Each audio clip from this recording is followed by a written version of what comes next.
Hey y'all, my name is My Hope is in Him, and this video is called the Threefold Sabbath Chord.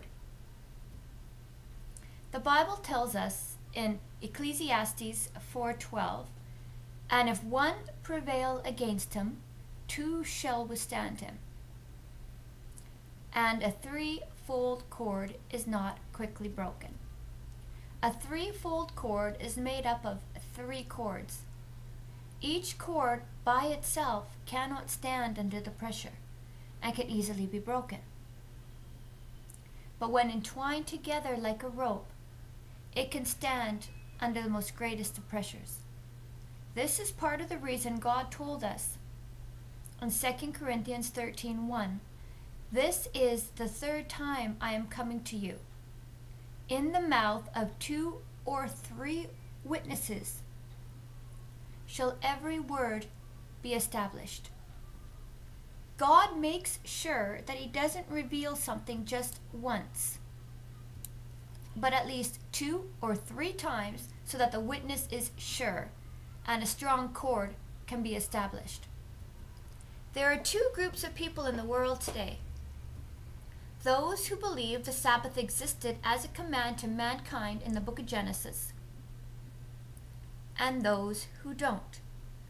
Those who do believe it existed often tells those who don't that they aren't following God's guidance. Today, I want to introduce you to a threefold Sabbath chord that shares with you why there are those who believe it didn't exist as a command to man in the book of Genesis. Now remember what I said earlier? Each cord on its own isn't enough to withstand the pressure if someone keeps trying to tear it down. That is why God didn't just give us one chord, one book, one chapter. This is why He didn't just give us one book of the gospel, but rather 4 books of the gospel: Matthew, Mark, Luke, and John. This is why He didn't just give us one prophet, but many, so that His message to the world would be sure. This is why we don't just find prophecies and shadows of Jesus Christ in one chapter or one book, but all throughout the Old Testament. Let's take a look at the first Sabbath chord. Chord number 1.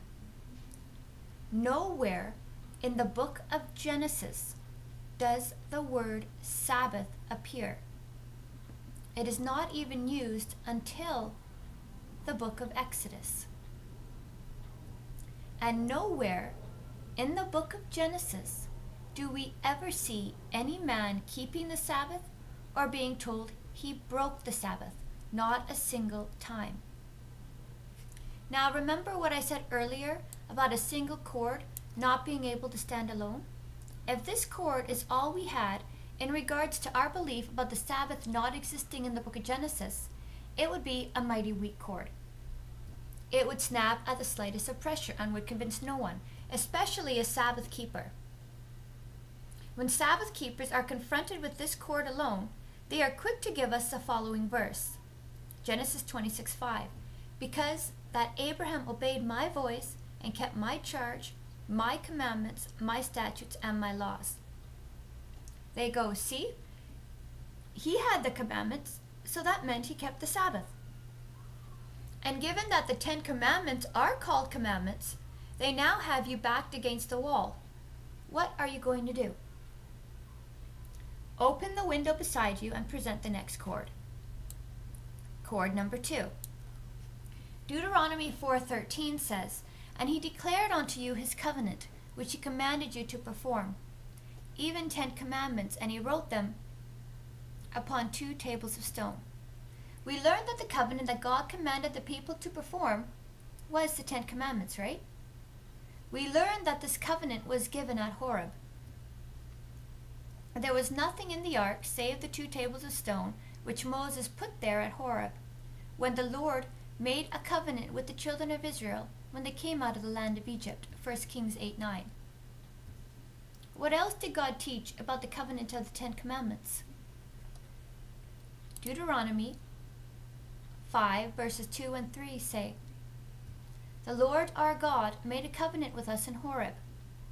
The Lord made not this covenant with our fathers, but with us, even us, who are all of us here alive this day. Who were their fathers? Behold, I have set the land before you. Go in and possess the land which the Lord sware unto your fathers, Abraham, Isaac, and Jacob, to give unto them and to their seed after them. Deuteronomy 1:8. Moses and the people's fathers were Abraham, Isaac, and Jacob. And here we just read that the covenant of the 10 Commandments which God made with Moses at Horeb was not made with their fathers. But what about the commandments the Bible says Abraham kept? Well, God commanded Abraham to sacrifice his son, circumcise his son, and told him to leave his land and go to a place where God led him. The word commandment doesn't always mean the 10 Commandments.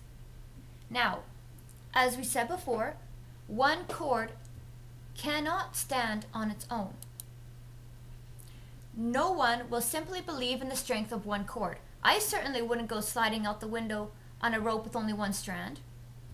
But now we don't just have one cord or one strand, do we? Let's review.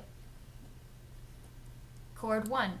There is no proof in the book of Genesis of any man having kept the Sabbath or having broke it. And the word Sabbath also does not exist until the book of Genesis. Cord number 2. The Bible says that the covenant of the 10 Commandments was made with Moses in Horeb and not with their fathers Abraham, Isaac, and Jacob. Combine the two cords and you have a stronger belief. But it is still not enough for someone to leap out the window holding onto this rope. I still wouldn't jump out yet, and definitely wouldn't rappel down a mountain with the twofold cord. Does it end here? Does this belief come to a dead end here and now? Should we nail the coffin closed and toss out the belief that the Sabbath didn't exist till the book of Exodus? Don't nail it closed quite yet.